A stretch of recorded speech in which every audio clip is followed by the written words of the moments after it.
فرمایا کہ وما ارسلنا من رسول الا بلسان قومہ، اور ہم نے ہر رسول کو اس کی قوم ہی کی زبان میں بھیجا ہے۔ یعنی اس بات میں اشارہ کیا گیا کہ اب تک اللہ تبارک و تعالیٰ کی طرف سے جتنے بھی پیغمبر آئے، جتنے بھی انبیاء آئے، جس قوم کی طرف آئے اسی قوم کی زبان میں تھے وہ، جو قوم وہ زبان بولتی تھی انبیاء بھی وہی زبان بولتی تھی، تو ان کا مقصد یہی تھا کہ اس قوم کو ہدایت دے دیں، تو اس لیے اللہ تعالیٰ انہی کی زبان میں بھیجا کرتا تھا، لیبین لہم، تاکہ وہ انہیں صاف صاف بتا دے،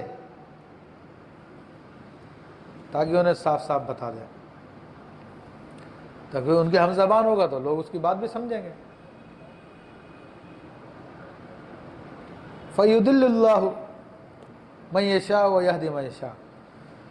پھر اللہ تعالیٰ گمراہ کرتا ہے جسے چاہے اور راہ دکھاتا ہے جسے چاہے، وَهُوَ الْعَزِيزُ الْحَكِيمُ، وہی عزت و حکمت والا ہے۔ تب یہاں پر اللہ تبارک و تعالیٰ نے ہدایت کی نسبت اور گمراہی کی نسبت اپنی ذات کی طرف سے کی ہے، اور اس سے مراد کیا ہے؟ اس سے مراد یہی ہے کہ اصل فعل تو بندہ کرتا ہے، کیونکہ اللہ تبارک و تعالیٰ نے انسان کو عقل دے دی ہے، سمجھ دے دی ہے، اور دونوں راستے اس کے سامنے واضح کر دیے، دونوں راستے اس کے سامنے واضح کر دیے، ہدایت کا راستہ بھی اور گمراہی کا راستہ بھی۔ فرماتا ہے وَهَدَيْنَاهُ النَّجْدَيْنِ، ہم نے اس کو دونوں راستوں کی وضاحت کر دی ہے، اور فرماتا ہے فَأَلْهَمَهَا فُجُورَهَا وَتَقْوَاهَا، ہم نے نفس کو الہام کر دیا، بتا دیا ہے اس کی اچھائی اور اس کی برائی، تو دونوں راستے اس نے بتا دیے، تو اب بندے کو اختیار دیا ہے کہ ان میں سے کون سا چنتا ہے، تو جو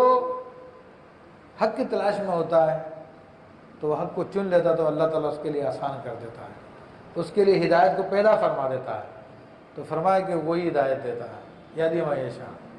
اور جو شخص دنیا کی لذتوں میں گم ہوتا، حق کی طرف آنا نہیں چاہتا، تو وہ گمراہی کو پسند کرتا، تو اللہ تعالیٰ اس کے لیے گمراہی کو پیدا فرما دیتا ہے، تو پھر وہ گمراہی میں چلا جاتا ہے۔ تو یہ بات کی وضاحت کے بعد اب ایک سوال پیدا ہوتا ہے کہ نبی کریم صلی اللہ تعالیٰ علیہ وسلم تو عرب قوم میں تشریف لائے، حالانکہ ہمارا دعویٰ بھی ہے اور قرآن سے بھی ثابت ہے کہ آپ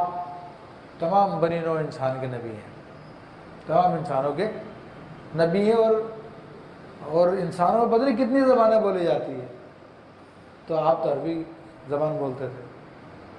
تو ٹھیک ہے رسول اللہ صلی اللہ علیہ وسلم ظاہر میں عربی زبان میں گفتگو فرمایا کرتے ہیں، قرآن بھی عربی زبان میں نازل ہوا، مگر الحمدللہ رسول اللہ صلی اللہ علیہ وسلم جو قرآن لے کر آئے اپنے رب کی طرف سے، اس کے ترجمے دنیا کی تمام زبانوں میں ہو چکے ہیں، ان تک یہ ہدایت پہنچ چکی ہے، خود سرکار دو عالم صلی اللہ علیہ وسلم کی جو احادیث طیبہ وہ بھی ان کی زبانوں میں تقریباً پہنچ چکی ہے، تو نبی کا کام یہی ہوتا ہے کہ ان کی زبانوں میں ہدایت دینا، تو آپ علیہ الصلوۃ والسلام کی طرف سے وہ ہدایت ان لوگوں کو مل چکی ہے، ان کی زبانوں میں مل چکی ہے، اور یہ خاصیت صرف ہمارے آقا مولا محمد رسول اللہ صلی اللہ علیہ وسلم میں پائی جاتی ہے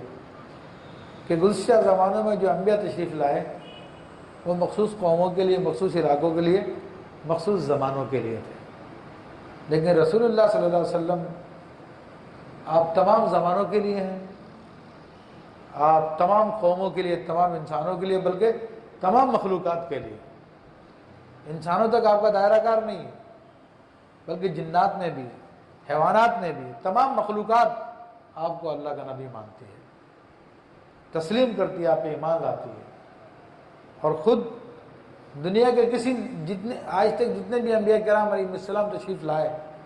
کم و بیش 1,24,000، آج تک کسی نبی کا یہ دعویٰ نہیں آیا جو دعویٰ اللہ کے حبیب صلی اللہ علیہ وسلم نے فرمایا انی رسول اللہ علیکم جمیعا، اے لوگوں میں تم سب کی طرف اللہ کا رسول بنا کے بھیجا گیا ہوں۔ بلکہ دیگر انبیاء نے جو دعوے کیے وہ کہا کہ میں بنی اسرائیل کے لیے بھیجا گیا ہوں، میں فلاں قوم کے لیے بھیجا گیا ہوں، وہ فلاں قوم کے لیے بھیجے گئے، تو ان کا دائرہ کار خود وضاحت کرتا ہے۔ اور سرکار دو عالم صلی اللہ علیہ وسلم میں نے عرض کی کہ تو ان جنات کے لیے بھی، تو جنات کو بھی آپ نے ہدایت دی، کتنی روایتیں آتی ہیں کہ آپ نے جنات نے آپ کے ہاتھ پہ اسلام قبول کیا اور آپ سے ہدایت لی، اور مخلوقات میں سے دیگر مخلوقات، چرند پرند حیوان بہائم، شجر و حجر، وہ سب کے سب آپ کو اللہ کے نبی مانتے تھے. آپ ان کی طرف بھی اللہ کے نبی بنا کر بھیجے گئے. سیدنا علی کرم اللہ وجہ الکریم کی روایت ہے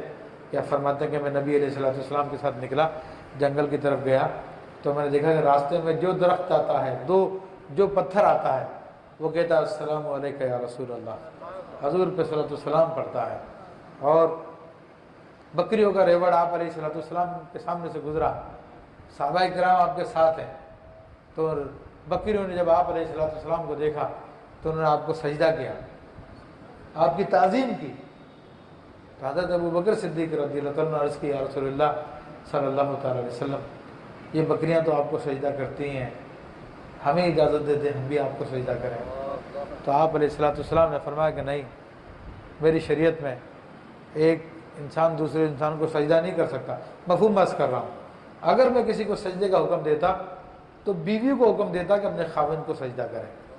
لیکن میری شریعت میں انسان کو سجدہ کرنا نہیں ہے.